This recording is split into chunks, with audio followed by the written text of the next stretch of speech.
धाकड़ खबर, बेखौफजुमा बेबाक अंदाज। धाकड़ खबर के न्यूज़रूम से मैं आपके साथ हूं अकरम रईस खान। सरकार के झूठी नहीं, जहरीले और नफरती भाषण देने वाले लोगों को बेनकाब करने वाले एक और ईमानदार व निर्भीक पत्रकार को गिरफ्तार करवा दिया गया है।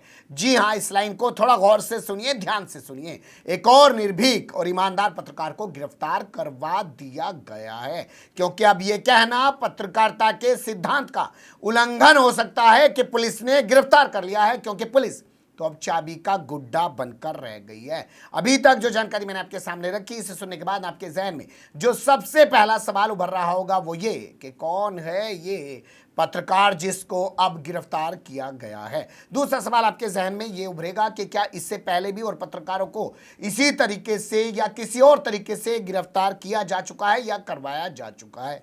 तो विस्तार से हर जानकारी आपके सामने रखूंगा और ये भी आपको बताऊंगा कि इन्हें तो गिरफ्तार किया जा रहा है और सुरेश के चौहान, नुपुर शर्मा जैसे तमाम जो दंगाई लोग हैं, जिनकी वजह से देश ही नहीं पूरी दुनिया के अंदर भारत की छवि भी खराब हुई है और बवाल होने तक की स्थिति, दंगे होने तक की स्थिति बनी है, उनको क्यों गिरफ्तार नहीं किया जा रहा है। लेकिन पहले ताजा मामले पर डाल लेते हैं नजर।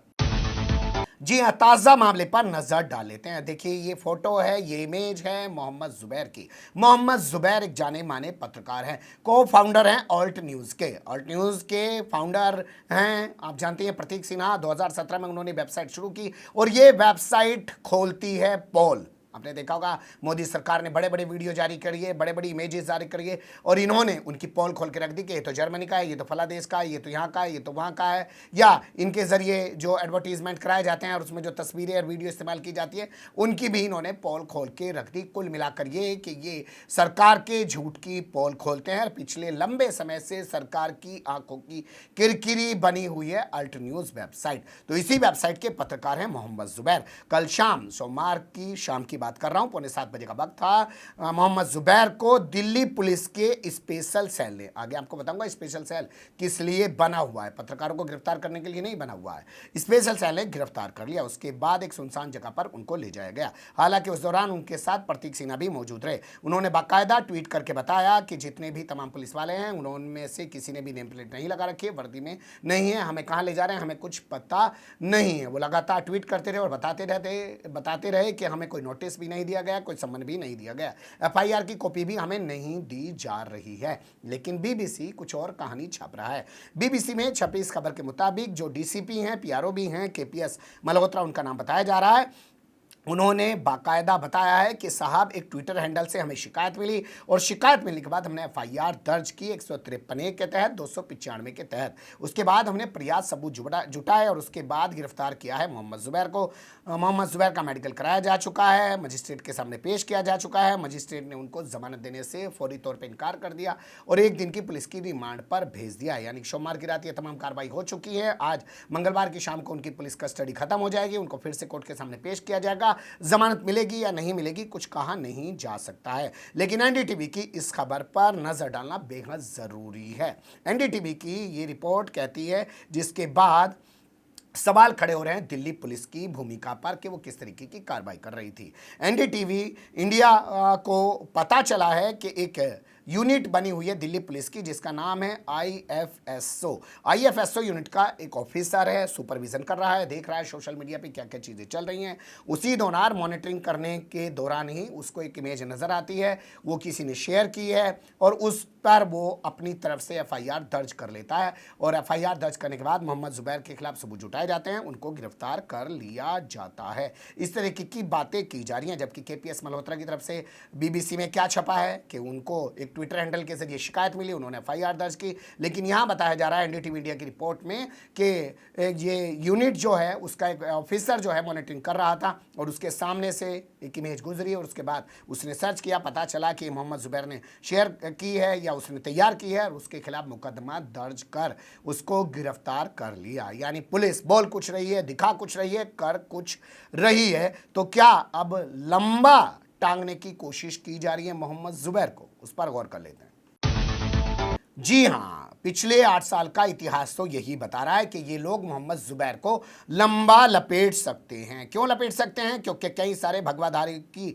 आंखों की बड़ी किरकिरी बने हुए हैं मोहम्मद जुबैर। जैसे आपको हाल फिलहाल का एक मामला याद होगा नुपुर शर्मा का। नुपुर शर्मा ने एक मेन स्ट्रीम मीडिया के बड़े चैनल पर बैठकर एक गंदगी फैलाई और उसके बाद उसके इस वीडियो को मोहम्मद जुबैर ने वायरल कर दिया और उसके बाद हंगामा हुआ, विदेशों तक से आवाजें उठने लगी और भारतीय जनता पार्टी को अपनी इस प्रवक्ता को बाहर निकालना पड़ा। उसके बाद नुपुर शर्मा ने एफआईआर दर्ज कराई कि जो मोहम्मद जुबैर है उसने वीडियो वायरल किया और उसी के बाद लोग उसे जान से मारने की तरह तरह की धमकियां दे रहे हैं। यानी नुपुर शर्मा का वीडियो वायरल करने को लेकर भी मोहम्मद जुबैर को फंसाया जा सकता है, ये आशंका जताई जा रही है। इसके अलावा दूसरी आशंका जो जताई जा रही है वो आ रही है बजरंग मुनि से जुड़ी हुई। बजरंग मुनि को आप जानते होंगे, जो कह रहा था कि मुस्लिम महिलाओं को, बेटियों को घर से निकालेगा और उनका बलात्कार करेगा। उसका वीडियो भी मोहम्मद जुबैर ने वायरल किया और उसके बाद उसके खिलाफ एफआईआर हुई थी और उसको जेल में डाल दिया गया था। जमानत पर छूटने के बाद उसने सीतापुर के खैराबाद थाने में मोहम्मद जुबैर के खिलाफ एफआईआर दर्ज करा दी थी। माना जा रहा है कि दिल्ली पुलिस के बाद उत्तर प्रदेश पुलिस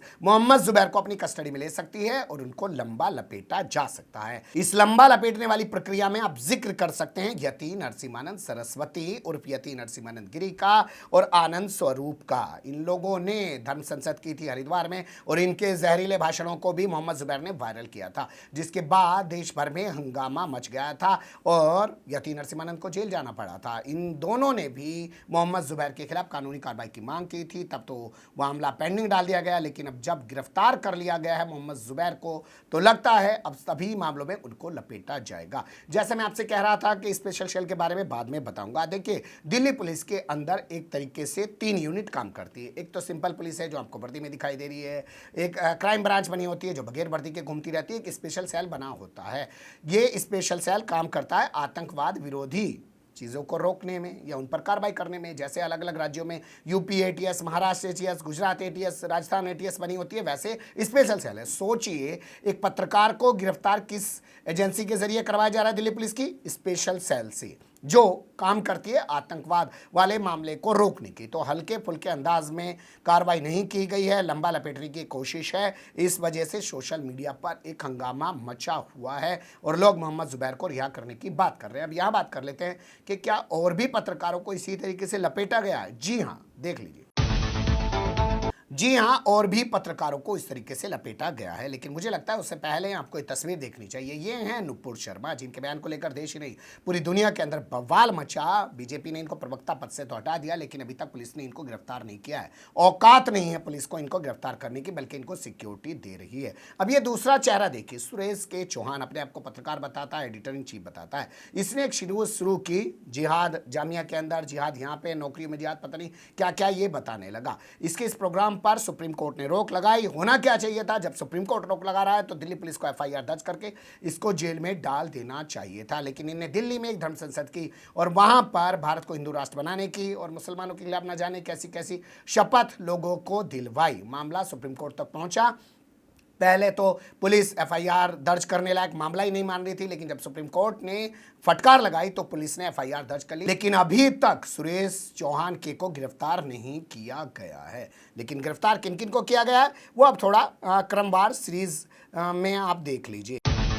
ज्ञानवापी मस्जिद में शिवलिंग मिल गया। इसको लेकर दिल्ली यूनिवर्सिटी के प्रोफेसर रतन लाल ने एक पोस्ट डाल दी। उनके खिलाफ एफआईआर दर्ज करा दी सुप्रीम कोर्ट के एक वकील ने। दिल्ली पुलिस फौरन एक्टिव हो गई, उनको गिरफ्तार कर लिया। हालांकि उनको खड़े खड़े जमानत मिल गई, लेकिन आप सोचिए कि किन लोगों को एकदम गिरफ्तार कर लिया जाता है, किन लोगों को गिरफ्तार नहीं किया जाता है। इसके अलावा अगला नाम आप देख सकते हैं जो पेपर लीक मामले से जुड़ा हुआ। आप जानते हैं उत्तर प्रदेश के अंदर जब बोर्ड के एग्जाम चल रहे थे वहाँ पेपर लीक होने लगा, तो बलिया में कई पत्रकारों ने इसकी रिपोर्ट छाप दी। उसके बाद इन पत्रकारों को उठाकर जेल में डाल दिया गया और इनको तरह तरह से प्रताड़ित किया गया। इन पत्रकारों के नाम कुछ इस प्रकार हैं: अजीत ओझा, दिग्विजय सिंह और मनोज गुप्ता। गुप्ता यानी लाला बंधु जी, जो कहते हैं कि भाजपा उन्हीं की पार्टी है, लाला बनियों की पार्टी कही जाती है, वो भी नहीं बख्शे गए। लंबे समय तक जेल में रहे, अखबार भी उनके साथ उनका नहीं खड़ा हो पाया, जबकि उन्होंने एक बड़े घोटाले का खुलासा किया था। उससे पहले अगर आप जाएंगे तो उत्तर प्रदेश के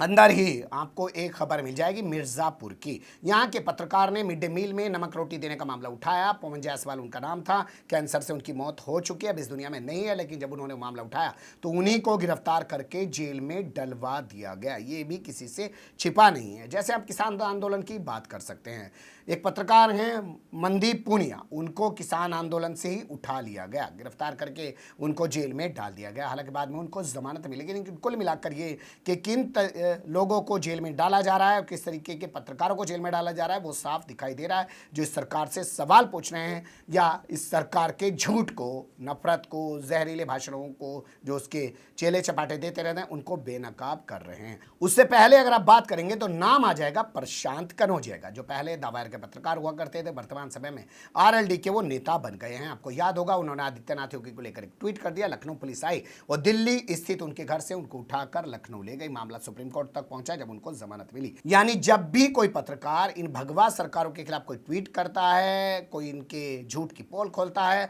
या इनके नफरती और जहरीले लोगों को बेनकाब करता है, तो उसके खिलाफ इसी तरीके से कार्रवाई की जाती है जैसे आज मोहम्मद जुबैर के खिलाफ की गई है। ये कोई नया मामला नहीं है। इसको लेकर तरह तरह की राजनीतिक प्रतिक्रियाएं भी सामने आ रही हैं। कौन क्या कह रहा है इस पर एक अलग से रिपोर्ट आपके सामने रखने की कोशिश करूंगा, लेकिन इस रिपोर्ट में फिलहाल इतना ही। बने रहिएगा धाकड़ खबर के साथ।